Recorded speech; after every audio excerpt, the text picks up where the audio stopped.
choose to go to the moon in this decade and do the other things, not because they are easy, but because they are hard. Because that goal will serve to organize and measure the best of our energies and skills.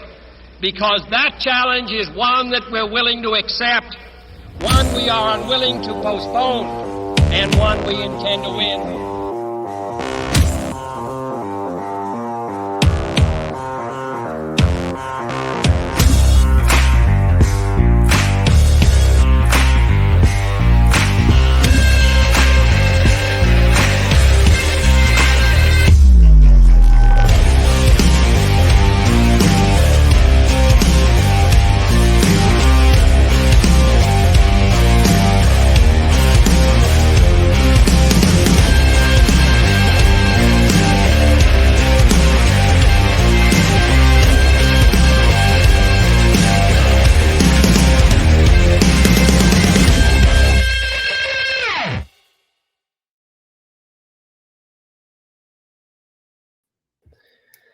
Good morning, Insurance Syndicate. Hope all is good. Happy Thursday. John Wetmore here, of course. Excited to bring a newer friend, Richie. I'm going to mess it. Is it Contartesi? I want to say it slow to say it right. But I bet everyone messes it up, don't they? For sure, every time. Everyone messes it up. I'm going like, I've said it, and I'm going to just be funny about it. Right. So that's a better way to do it. Yeah. It is what it is. I literally go like, I'm going to say it. Like the inclination is go really slow so you get each syllable. Right. Contartesi. So there you go. It's actually really easy. Yeah. I got a buddy, Zach Twardowski.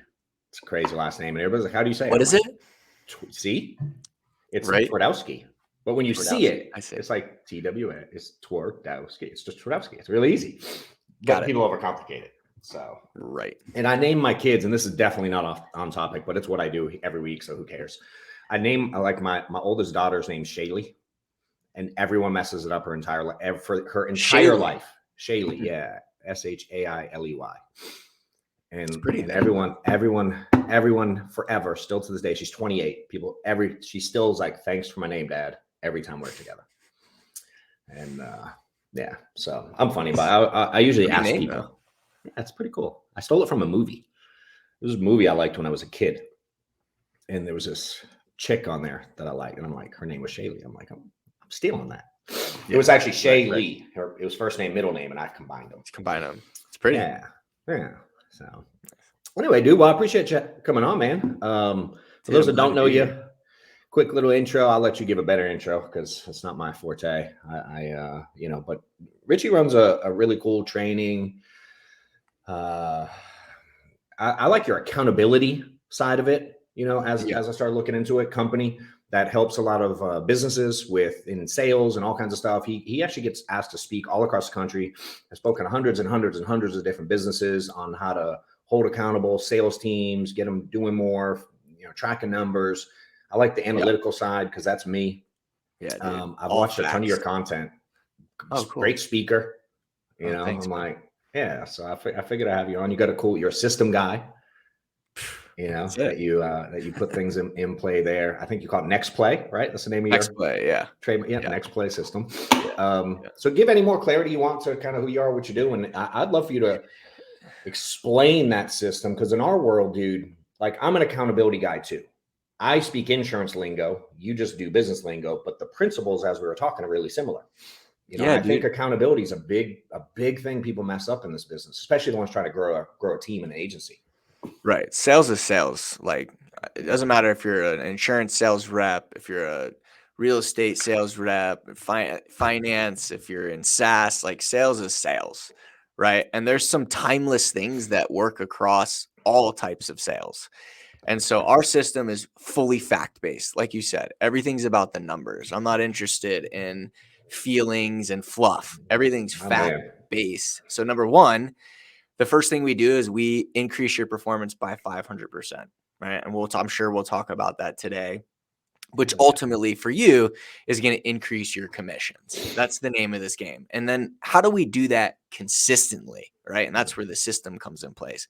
And we'll break it down, but I promise everyone listening that it's not fancy. It's not a fad, and it's not the only way to succeed, but it is the one way that has been proven to work time and time again. And so that's kind of the brief overview of what the system is, and I'm sure we're going to break it down step by step. Yeah, That, definitely want to hear about it. that's the important piece, is that it's fact-based. And I see so much stuff out there, the cookie cutter sales training, most of that's a waste of time. Most of it is a waste of money. So I like that the hook, the 500%, but we'll dive exactly into how that works for sure. Yeah, I'm like a do more now, get better later kind of guy. And some people get offended, dude, when I'm like, training? Like, dude, you barely work. Who needs training? Can you just do more of it right now? You know what I mean? We'll train you later. We'll train on the specific areas based on the facts.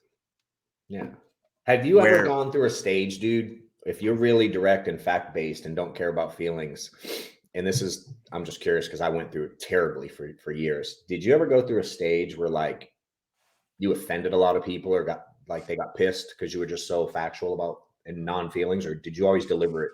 You sound like you deliver things really smooth, but I don't know you from previous, you know? Yeah, I mean, I'm sure there's people that, I don't resonate with, I'm sure. Where I think I get like a lot of, a leeway is because a lot of my events are live when I do them. Yeah. And so it's so much easier to connect with people than virtual. Yep. I think the other thing also too is like I truly care. Like I do this and I share this system because of what it's done for my life. And like I think the biggest thing, like when I had my daughter, it really changed my viewpoint on people. And because I look at her and I think to myself, how would I feel if someone didn't really have her best interest in mind or didn't care about her?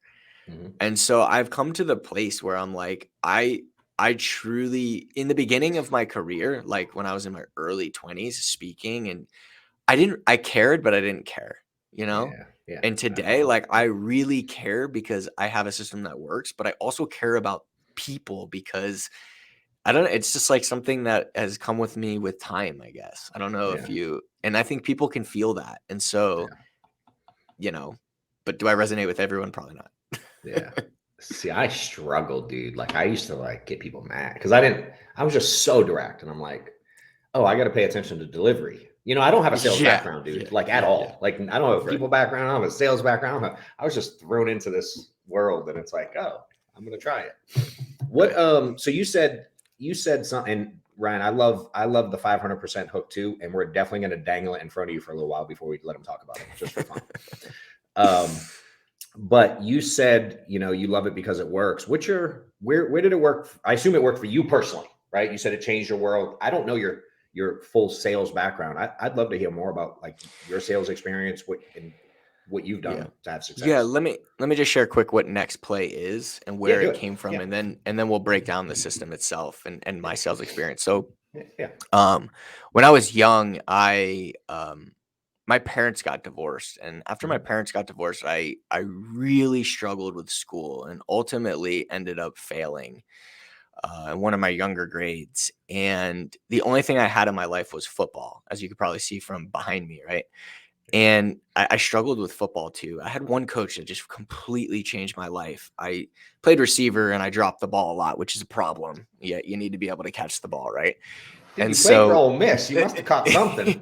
well, this coach, like if it wasn't for this coach, I would have never walked on it. Like none of that would have ever happened. But I dropped a pass one practice, and he walked up to me and he got on his knee and he looked at me and he said, "What are you thinking about when the ball's in the air?" And I said, I'm thinking about all the times I dropped the ball before, and what am I going to drop the ball in the future? And he looked at me and he goes, "Dude, I've watched you buy new cleats. I've watched you buy new gloves. I watch you work so hard." And he goes, "Until you focus on that ball in front of you, you're never going to catch it." And then he said, "The last play's over." He's like, "What's the most important play now?" And I was frustrated. He nudges me and he goes, "The next play." And after he said that, he goes, "Look, what can you do differently next time?" And I said, "Well, I guess I can catch the ball with my hands instead of my body." And he goes, okay, and how are you going to do that? And I put my hands out, and he grabbed my hands and he put them together like this. And he goes, no, you're going to put your hands like this. And he goes, when are you going to do that by? And I guess the next time the ball's in the air.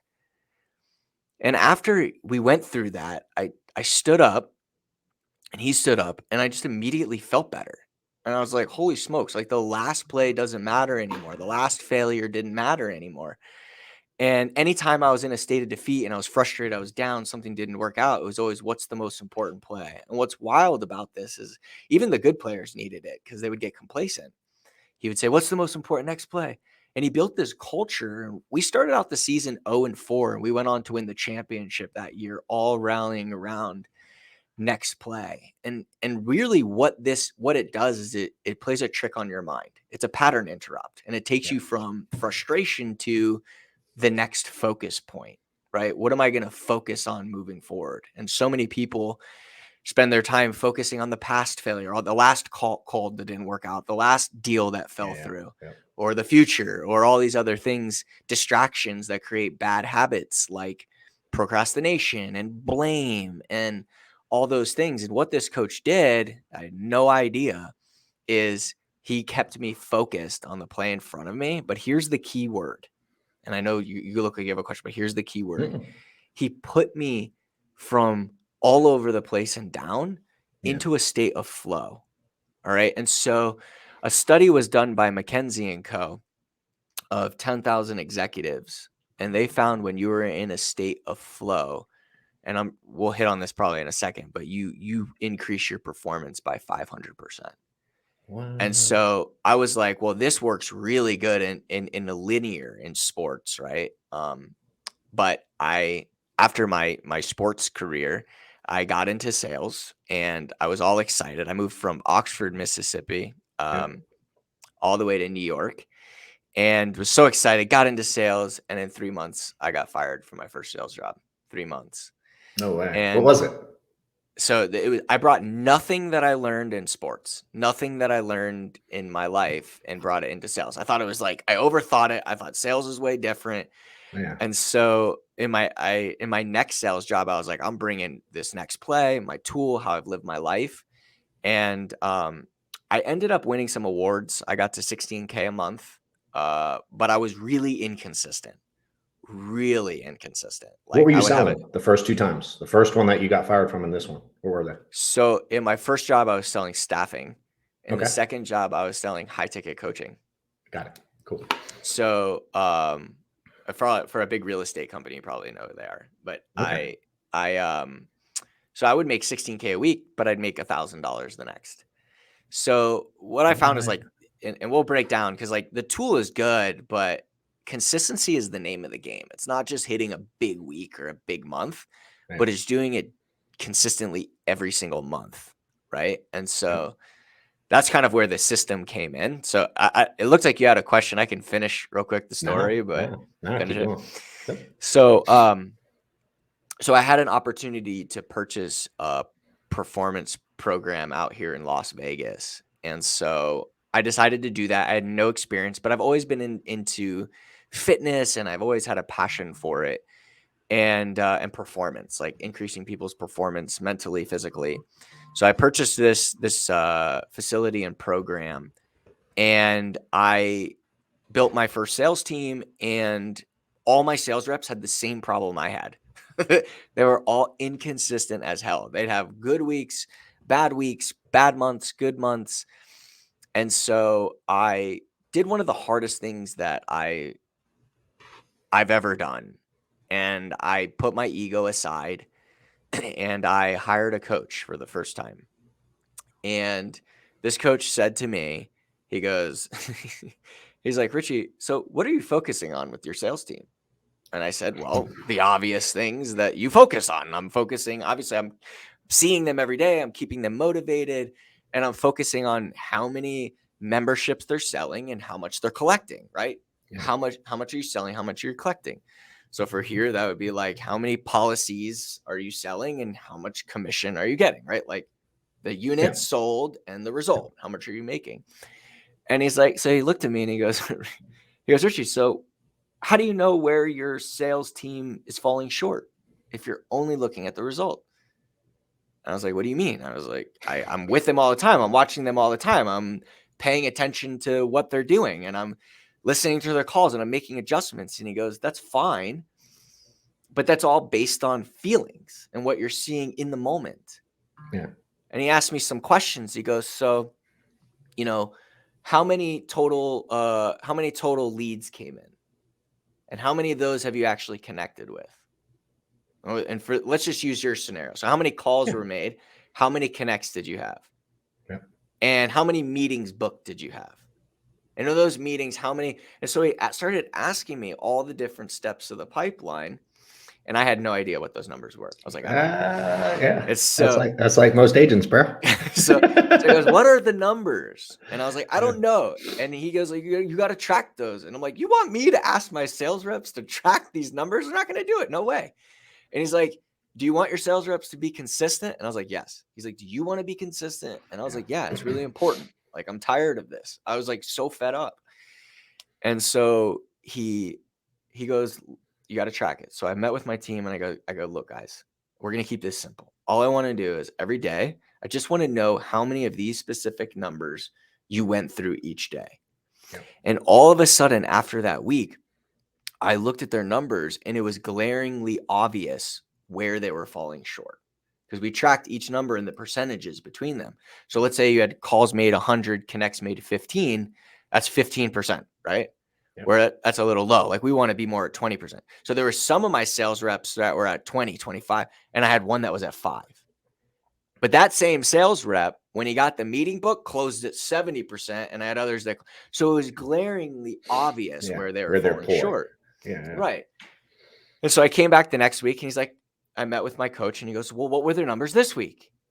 And I was like, oh, what do you mean? I was like, we looked at last week. He's like, did you meet with them? And I was like, no. He's like, Richie, you got to meet with your sales reps. You have to meet with them and review these numbers. And I was like, okay, so I'm going to meet with them. I'm going to review these numbers, and I'm going to have them do it every week. So I met with them, and we started looking at, like, okay, where are the percentages? And then this is where next play came in, and it was big. My coach goes, how'd you leave the meeting? And I was like, well, I told them all these different things that they had to do.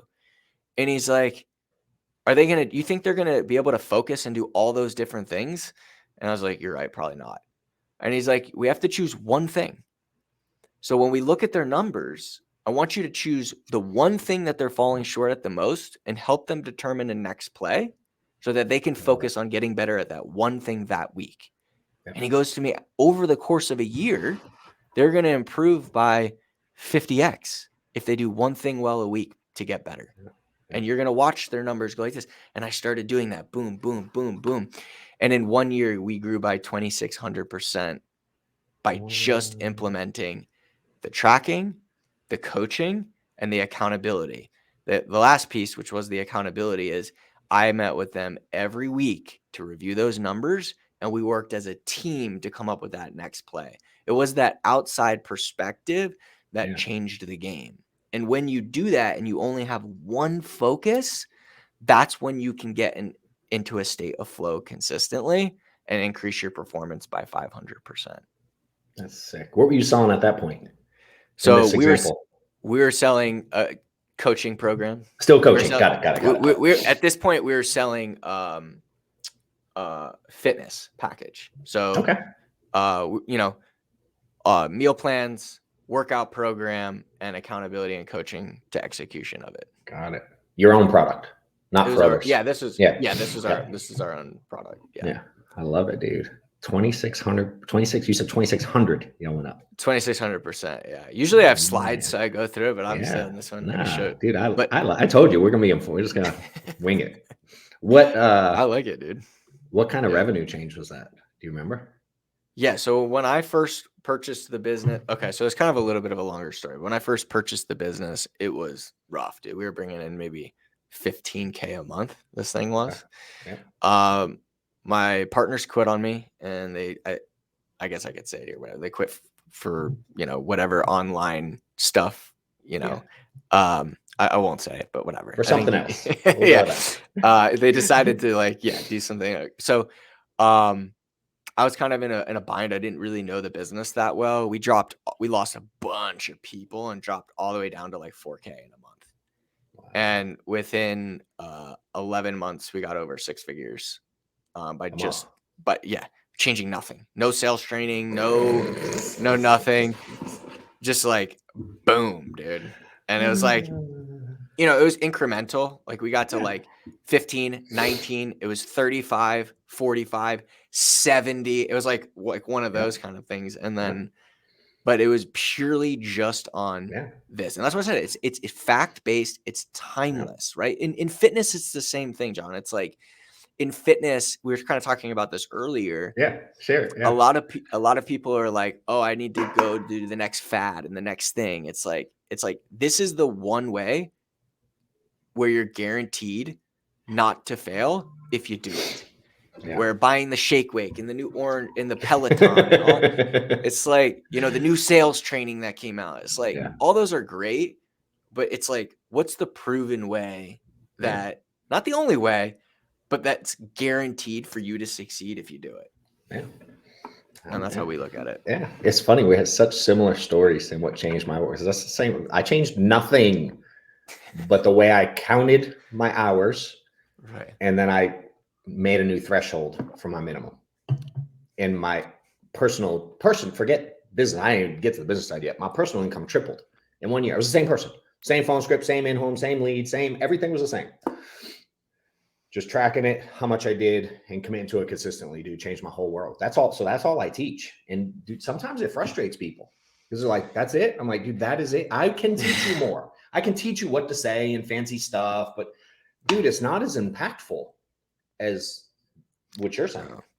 Right. And if you're serious and you truly want to get to the next level, it's like when you have that, and this is the thing, like my coach, he's still my coach, the same one at the time, was like, when you track those things and you measure and you learn how to analyze the data well, but then you have that outside perspective where you can choose the right play. So like there's a graph that we show for flow. If anyone doesn't know what flow is, if you've ever played sports or done anything and you're so focused, hopefully it's when you're making calls that time just goes by so fast or time goes by really slow. You're just so in the moment. Like in sports, like I'll never forget this one play where the ball was in the air and there was screaming fans. There were everything, but I couldn't hear anything. I couldn't see anything. All I saw was that ball in the air to make the catch to win the game. It's the same thing, right? So to choose the right play for the week, to stay in that state is like the art, right? So it's like the tracking and all that changes the game. But then when you have that perspective where you can choose the right play, that's when we saw the at the end. Because then, you know what I'm saying? Yeah, it's crazy as you were starting to say it about the crowd. I was going to ask because I never played sports at that level. I mean, I played as a kid. But no, that was a high school game, by the way. Still, I never played anything like. I played in the backyard a little bit. You know what I mean? Little league when I was 9. I had babies too young. I didn't play like organized sports throughout. Anyway, so I was thinking about. I wonder if they hear and you're saying it about the crowd, and I was relating it in my head as you were talking to like. You don't hear the noise of the crowd when you're so focused on the game. And dude, in our world, like if the right ones that do what we do right, they don't hear the noise of life going through stuff. The doubters, the naysayers, the negative people around you, the other, you know what I'm saying? It's like, I just, because a lot of people ask me like, how did you deal with it? I'm like, I don't even remember getting any of it. I didn't listen to any of it, you know? So I don't ever have a good answer. When people ask me about like people that don't believe in you or tell you you're stupid for doing it or it doesn't work or all that, I'm like, I literally never heard it.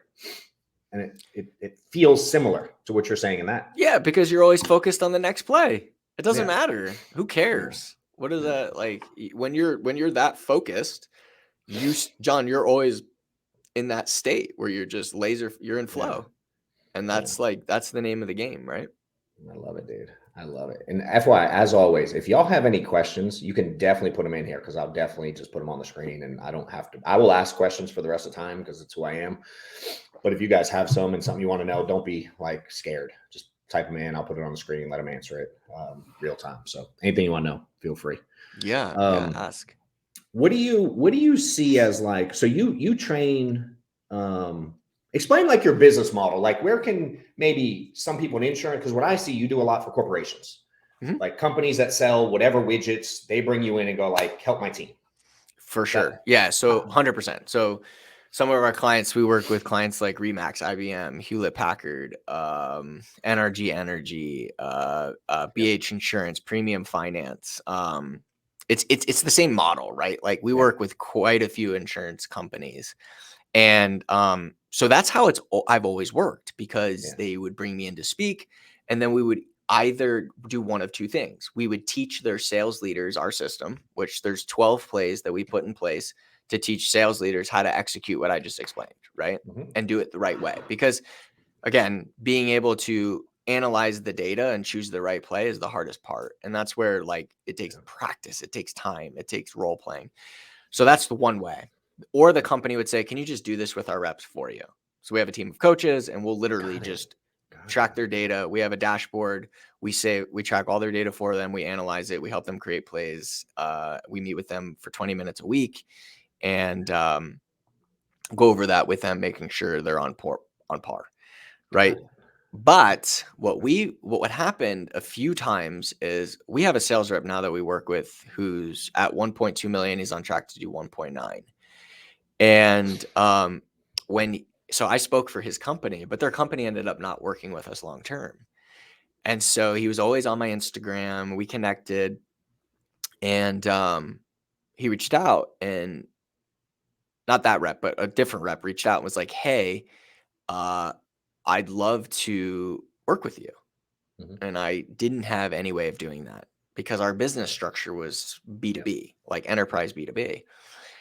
And so not long after that, I sat with my team and I was like, I think we're missing out on a huge opportunity to help a lot of people where their company won't invest in them.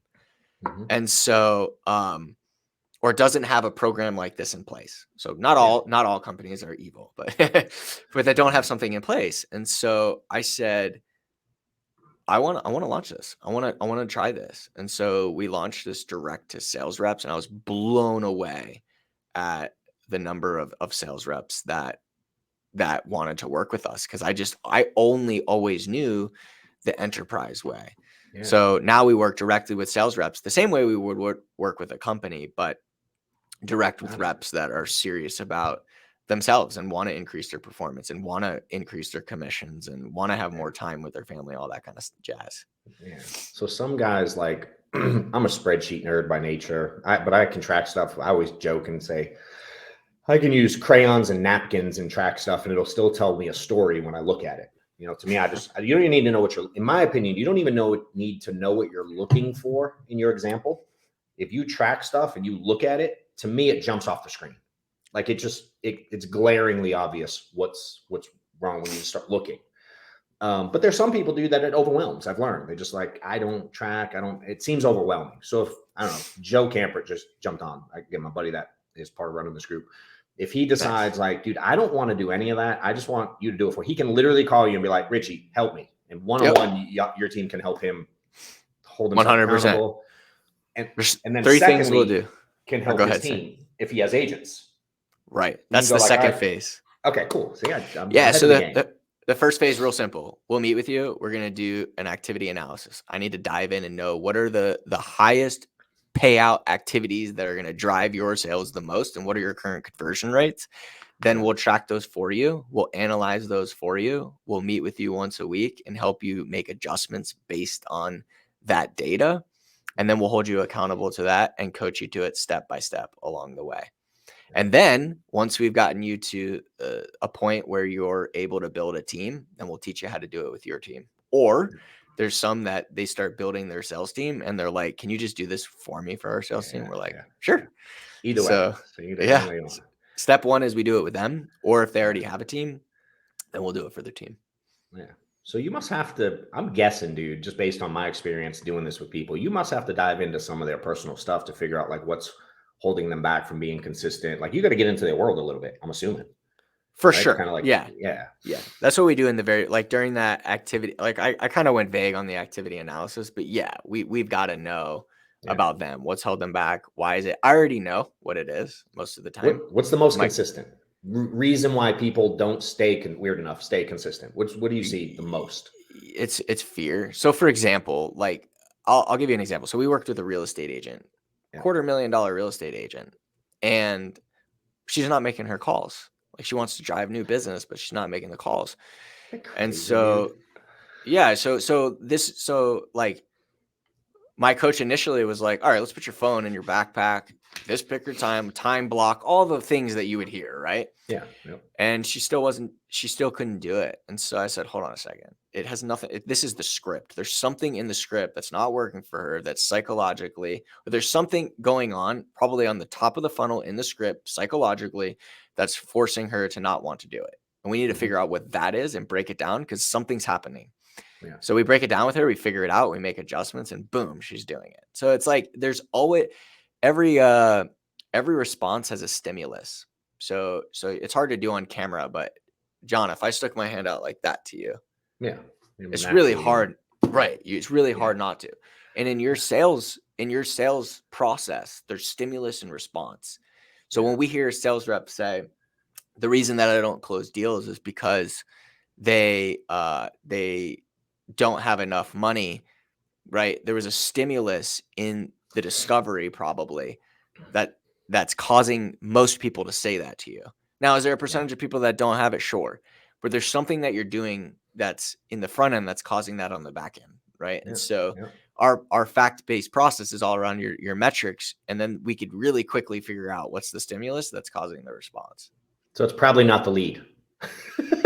Right. I mean, don't get me wrong. If sometimes I hear you. If your call made to connect percentage is really low, it's probably because your phone says spam risk, right? If you're you know what I mean? Like, we can go down the pipeline and figure it out, or it could be the lead, or you know what I mean? But right, like that scenario, like if you're getting a lot of those, it's because you're something you're saying that's causing it, right? Yeah. It's not bad. It's just you gotta determine a play to fix it. That's all.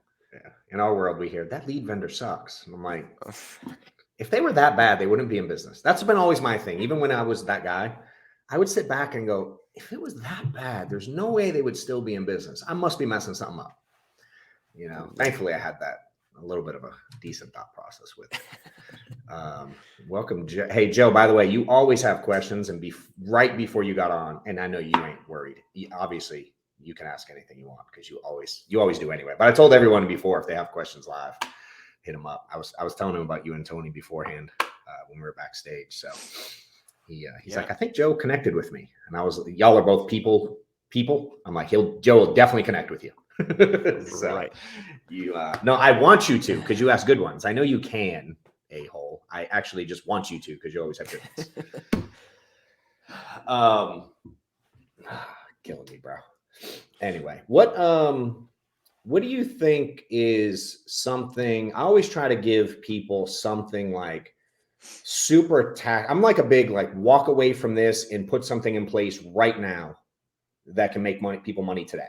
Yeah. If you had to give them something simple, obviously you have a whole system, but if you had to give one thing, what do you think it would be off the top? Yeah. So the first thing is to map out what are your activities at the top of the funnel.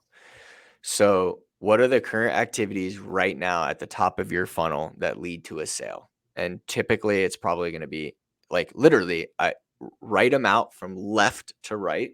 Yep. And even if you use our CRM, separate this from your CRM, right? Even if you're tracking your percentages in your pipeline, this is different. I want to track the activities. So calls made, how many of those were connects? What's the percentage? Yep. Right? How many meetings booked? What's the percentage? So for example, of the number of call connects, how many of those had meetings booked? What's the percentage? Write that down. And then go through your process, and every day write on your sheet. So we have where is it? We got one too. I'm like, okay. I don't have it here. so we have you can go find it if you want, dude. It's all good. I'll talk. So for those that want, in our world, he's probably gonna bring up some sheet. We do it. We have a dial tracker we use. if y'all want what we use in my world, I can send it to. Just hit me up. But it's like we track Yeah, exactly do that. It's that. like how many leads, how many you do, and they made it like I just used old school, bro. I used to take my paper and do the little tick marks. That's all I did, and added them up at the end. But now we create a little form where it's like, I think it's like you draw like a diagonal line if you dial it. It's like an X if they answer, a circle if they don't. Like we got this little grid, and at the end of it, you can do like 200 total. You can look at it and go, here's how many I dialed, here's how many picked up, here's how many I booked. And you can literally at the end do the math and you can figure out the percentage super easy. We use that for all our reps now. It's been phenomenal. Yeah, that's the key. As long as because the percentages. So I was actually on a call yesterday, and someone, what was their excuse? Their excuse was low lead flow intake. And I said, okay, that's fine, but the percentage was low. You know what I mean? Like it doesn't matter. So it's like, okay, so let's keep that. Like the first, most people accept the first excuse, or they accept their own first, but it's typically not, right? So the biggest thing is like you have the numbers and the conversion rates, because the conversion rates are what you're going to use to determine what that play is going to be, right? Just because when you look like, so we have a software that we use where we track everything and we like graphs. But if we look down the line at your percentages, I want to know for sure where those percentages have been over time and are they improving, right? And so because your numbers are always going to be so varied. You know what I mean? So when someone's like, this is intriguing to me because now I'm thinking like how I could get better. So someone's a client on your end, they plug stuff into some kind of portal system, whatever, and over time it keeps track of everything. So you can go like, I got better over 6 months or 3 months or a year or whatever. So sick. Dude, we use a piece of paper and then throw it away at the end. Yeah, I mean, in the beginning, we used to use spreadsheets, but I mean now, like you can use spreadsheets, they work, but it's you can't. It's really hard to make like. It's not a visual. Yeah, it's hard to make. Well, it's also like once you start like really acquire, like when you've been doing it for 6, 12, 18 weeks and beyond, it starts to become difficult to make more data-driven decisions or fact-based decisions because you start you're to see only your looking averages.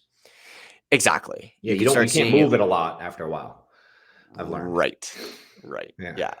So like that's why we partnered with a company, a software company. So we do everything through that. Yeah. But that's I bet in your space, bro, a small move in a multi-million, billion-dollar company, dude, a small move can make big impact bottom line. I'm guessing in your space. Huge. Yeah, I mean, so like I didn't go through the entire story, but actually there was an insurance company that while this all was happening with our performance facility had been hiring me to come and speak every year, and I do their sales kickoff event. And so they called me to come do the sales kickoff, and I was like to the owner, I had good relationship at this point. I was like, hey man, like we have this system, I called it the next play system that's like just did some crazy stuff for our sales. And they had been stagnant for a while, and I knew without a shadow of a doubt it was going to work for them. And so they took a chance. We did a 1 year. I flew out to their headquarters every month. I met with their leadership team every week, and that year they grew by 24%, by 8 figures in sales. In the first year. And I was like, okay, this is cool. This is really legit. So that was our first kind of corporate enterprise client. I love it. But yeah, I mean, it's yeah. I can't remember your question. Why I said that. I don't either. I got Joe. I just want to like be sarcastic to you right now, Joe, because I can still see a wise ass comment up here. But this is his question for you. I assume you can read that, or I can read it to you if you can't see it. Can you see the screen? I can. And then and then can we go to Ryan England's, because he has a really good one. Okay, so what's the top 3 traits you look for in a successful salesperson, Richie? I heard you touching on activity, but so top 3. I mean, there's the classics, right? Like hungry, driven, motivated. I want to get you the real good ones. Number 1, they pay attention to detail.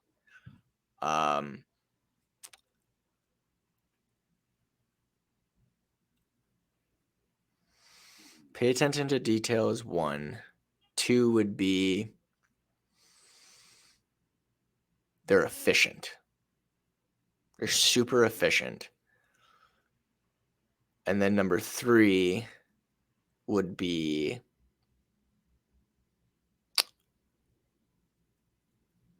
they're willing to set their ego aside and allow outside perspective to consistently get better. I use the Tom Brady example. I know those are not the tradition. Like, I want it to not be the, like, driven, excited, motivated, but that I use the Tom Brady example. So whether Tom Brady had 2 rings, 3 rings, 4 rings, 5 rings, and you're a New England fan, so no matter what, he met with Bill Belichick every single week. And every single week, whether he had a good game or a bad game, he met with Belichick to do what? To look at the facts, to look at the data from the game and determine the next week's game plan. Yeah. And it doesn't matter how good you are, how bad you are, whether you have 5 Super Bowl rings or none, to be able to set your ego aside and to do that. Because Tom Brady could have been like, you want me to go to meet with you every week, even though but he did. Tom Brady, and that's right. And so it's the same qualities that make, athletes and business people. It's the same thing with sales. So. Yeah. I always, what stood out to me is like when Brady would make a mistake, like, what's the first thing he does after that mistake? He literally goes to the sideline and looks at that little Microsoft Surface and then breaks it. But and they look at it right there. Right. Yes. And then when he's pissed about it, I think he's broken like 7. As many rings as he's had, he's probably broken tablets. Right. Smash the tablet. What was Ryan? Which one do you want me to bring up, Ryan's? Or do you know the question? Yeah, it was good. So we need to know our numbers better, our data. Yeah. So real quick. So here's the thing, Ryan. There's a couple of things here. Number 1, yes, your data is in your CRM. A lot of times, CRMs don't do a good job of tracking the activities. They do a great job of tracking the pipeline. And a lot of the stages in the pipeline are the activities, but it's the top of the funnel activities that are most important. Yeah. The second thing, and I'm not sure if you were here for the story, and maybe I missed this piece because I was kind of trying to move quickly. But He's been on. Okay, yeah. So, and I moved kind of quickly was, when I was in the facility and I was working with the sales team, there had been this time when I saw my sales team every day. I saw sales reps, so I was making adjustments all the time. But it wasn't until my coach said, Richie, you need to take your team member one by one out of the environment for 20 to 30 minutes and sit with them specifically and only go over their numbers with them. It's going over what they did really well and then breaking down that data to determine the next play for the following week. Those 3 steps. And it wasn't until then when they really started making the jumps and only choosing one play, because before they'd get off a call or off a meeting and I was giving them advice and I was telling them to do this and they were like so overwhelmed. Right. Yeah. So that's true. The other thing with the CRM is we can track the data, right? Our software, as in, integrations with HubSpot and Pipedrive and all the major CRMs out there. But there's something that we do, and I'll give this to you because I highly suggest doing it, but there's something about at the end of the day, we call it a daily spike. So you score a touchdown, you get the football and you spike the ball at the end of the day. Right. Mm-hmm. And when you go through this, we have our team members submit their win, like what they did really well, their data, like whatever activities we're tracking, and then what they believe their play is for the next day. And psychologically, when they do it, I know it's tracked in the CRM or whatever you're tracking. When they do that, first of all, they're going to be more conscious about what they're doing. And when they do that the night before, they're going to plan their day out the next day, which is going to make them more efficient, which I believe is really important. So as well as you got to have a CRM and I love it. Just using that data alone, maybe you can make bigger, from a sales leader perspective, But if you want to work directly with sales reps and improve them individually, having them track it and then meeting with them specifically outside of the CRM and just looking at their numbers and those conversion rates, we found just leads to a way higher success rate than just, relying on the CRM to track data. Yeah. So it's a really good question, and I'm glad that was brought up. So Yeah, I love it. Let them know how, if they want more from you, whatever you got, how they follow you, if they want your system, if they want to work with you, whatever it is. Yeah. Give them all, Yeah, give them all yeah. the goods. So You can even type it in if you want as you yeah, go. I could Or type it someone in. will probably type it as you say it. Joe So usually does. because my name's hard to spell, but okay. So if you want to connect, like I'm on YouTube, it's my name. So YouTube, Instagram, LinkedIn, Facebook, like I'm on all the TikTok, and we post every day. So I mean, occasionally we miss a day, but we pretty much post every day. So if you're interested in like, I post videos on YouTube. I teach quite a bit of these concepts in much more detail. So if you want to watch those, please do. If you're sitting there right now and you're like, hey, how do I get to 10K? How do I get to 15K? How do I get to 5K? Watch those. Like they'll get you there. If you're sitting here right now and you're saying, I'm ready and I want to get to 20K a month, I want to get to 30 to 40K a month, we have a special offer going on right now in January. And you might have seen the ads because we've been running them. But I don't know how many spots we have left. But what we're doing right now is we're guaranteeing an increase to 20,000 a month net commissions in 90 days, or you don't pay. So if you don't get to 20, what do they get? 20, I was reading 20K a month in net commissions in 90 days, or you don't pay. So that's our an offer we're running right now. And, for the month of January. So there's a little bit of time left. If you're already at 20K, then a lot of times we can either add another 10, 20, or 30, just depending on your situation. But we can explain that more in detail. So I can type in a link to the URL to do that. Or if you can even do it after too. It'll stay. It'll all stay. The comments stay. Everything like that. So if you want but to it's do it just now, my you can do it name. after. Either way. Okay, it's just my name on the screen.com/2020 and K, and that'll take you to it. There's a video, and you could book a demo where we'll show you if and how this will work for you. So that's the how the system works and how it'll work for you. And I have no pressure at all. And my team doesn't have any pressure to incentivize you to or pressure you to do this because, if we don't get you there, you don't pay. So we really want to make sure that it's the right fit. So, Joe, I beat you to it, bro. I'm learning how to type and do this at the same time. Joe always gets on to me because I have to ask him like basic questions on how to do stuff. Nice. And he cool. See, you're too slow, bro. You missed the /20K. Yeah, if you don't do the 20K, it's going to take you to the corporate You're killing site. us, Joe. You don't want to go to the corporate site. That's more like the. I'll let Joe's last one squeak in. Which favorite highest performing platform that you're posting to? What are you focused on right now on social? That you're posting to? I'm finding that we're getting the most traction. It kind of fluctuates, but right now, TikTok and YouTube, for reels. Yeah. That's cool. Anything else you want to add, dude? Anything we missed? Anything you want to cover? Anything you want to give them? End with whatever you want. Wide open. If you want to increase your commissions, right? It's the timeless, proven ways that work, right? It's not the next fad. And so simplicity is key. And so if you're willing to track the right activities, determine the right play, and be held accountable to executing that every single week, then you can't fail if you do it, if you do the play. And that's why we guarantee our system, because if you do the play, that's our thing. As long as you do it, you don't pay, because then that's our fault. If you do it, you can't fail.